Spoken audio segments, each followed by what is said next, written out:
Thank you. Thank you very much.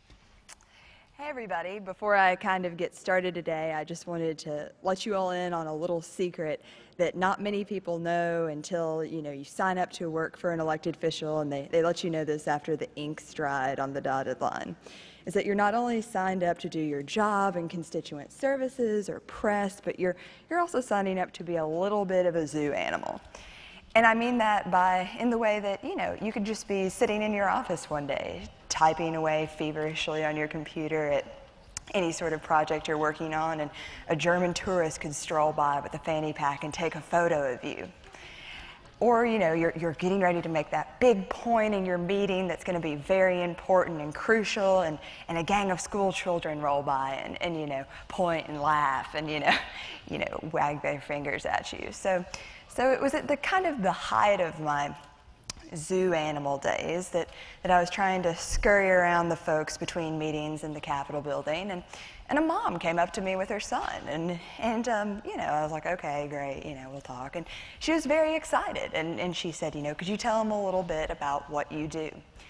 And I was like, well, first and foremost, I'm press secretary for the governor, which has its own set of sort of issues surrounding it, and I'm also his new media director. It's kind of a new thing. I update his Facebook for him, I update his Twitter for him, things like that, because he's a very, very busy man, and he just doesn't have the time to do it himself.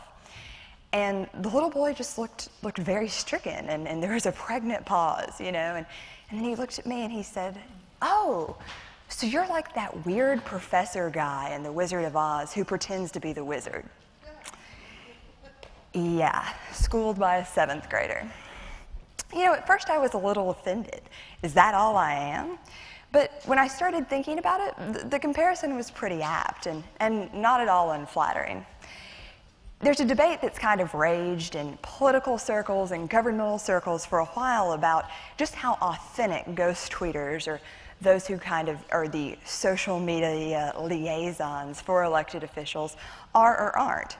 I'd love to hear your thoughts on it today while I'm speaking. My Twitter handle is @SCBaird, and I'm going to kind of spotlight and pull the curtain back on myself a little bit and let you know why I think that ghost tweeters are the answer to elected officials' social media problems, concerns, and can be the ultimate benefit to their needs.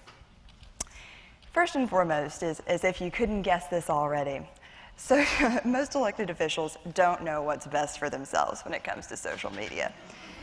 That's not to say that they're not the sharpest tools in the shed, well-educated, bright, great orators, great leaders.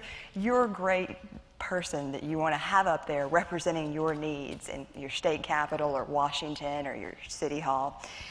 But when it comes to social media, that's just not their cup of tea. If you need any sort of example of this, just pick up a newspaper from the past 2 weeks and you'll see exactly what I'm talking about. But outside of the more lurid scandals of late, elected officials just sometimes, when they get on the social media, are a little boring. They either tweet about their golf game, update with some sort of wonkish policy stat, or can go completely MIA and don't tweet at all for an extended period of time, then come up with a pocket tweet that nobody knows what it means, because it's a series of numbers and letters. I tell all elected officials, you don't build your own hard drive. You don't write the code for your own website. Why would you try to do your own social media? It's just as technical and just as important to have a specialized person handling it for you. If you're an elected official out there and you're tweeting badly, I ask you, give me a call, shoot me a message. I'm here to help. Breaking down the walls between elected officials and constituents is the next step that kind of social media folks and ghost tweeters are able to do for elected officials. We're really kind of removing that official from their pedestal and bringing them down to the level of the constituent, so there's a real conversation happening instead of some sort of exalted situation. The days of shaking hands and kissing babies and really pressing the flesh with communities are over for most elected officials.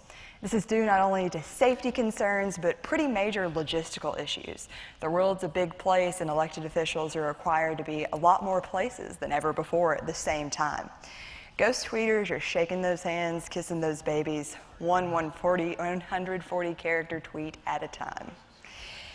that constituent service, that outreach is crucial for elected officials. How many of you all in days of yore sent a letter to an elected official? Raise your hand. Just have written a letter voicing your concern. I still remember my first one. It was about, I was very concerned about smoking, so I wrote my elected official, sent it to my representative, and, the perfunctory 6 to 8 weeks later, I got another letter back. I was so excited to get that, to really have that human contact. We're taking that and accelerating it to a speed that's just in real time, and it really is the state of now.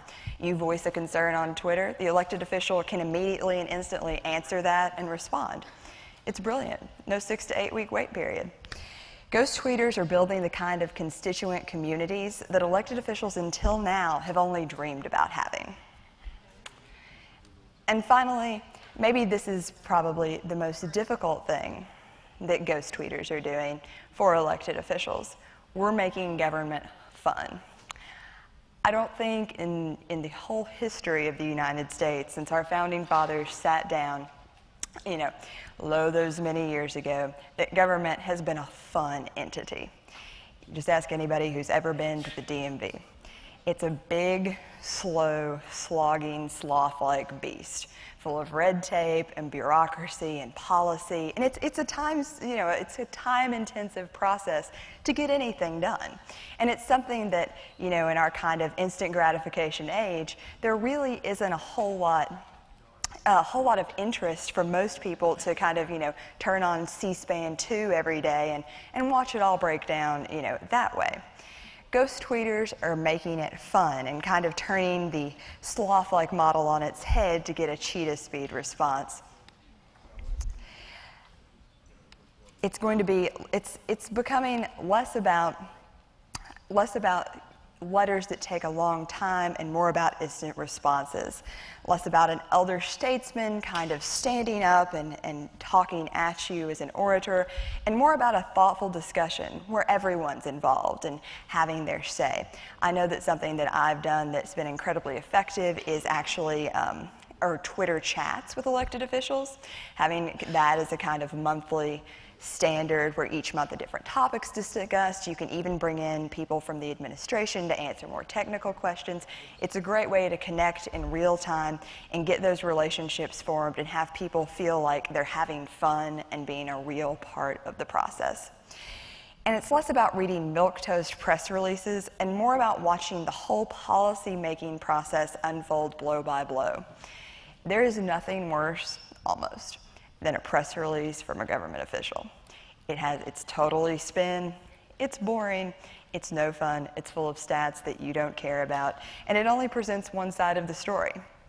Ghost tweeters and those who every day are outlining one tweet at a time just exactly what's happening behind the scenes for the policy making are really ensuring that folks from the very beginning until that press release is issued and the policy matter has a final stance are really kind of a more involved part of the process. And it's making for a greater constituent community, not only for elected officials, but just for constituents in general, to really be a part of that process, in a way that's active and in real time is quite exciting and very good and something that until now elected officials have not had the opportunity to do. So while the debate still rages, and some people would say that what I do isn't genuine, isn't kind of like the authentic elected official really making their point and saying what they need to say, I would say that we're the ones who are able to really take what they are saying, take all the policy and politics and pomp and circumstance that surrounds an elected official, that wizard, and really translate it into a social media platform to ensure that constituents, people like my little 7th grade friend, everyone in the district, in the nation, in the world, are really able to read in a condensed, informative, bite-sized format exactly what they need to say in the most effective way possible. Thank you so much. Thank you. Thank you. Thank you.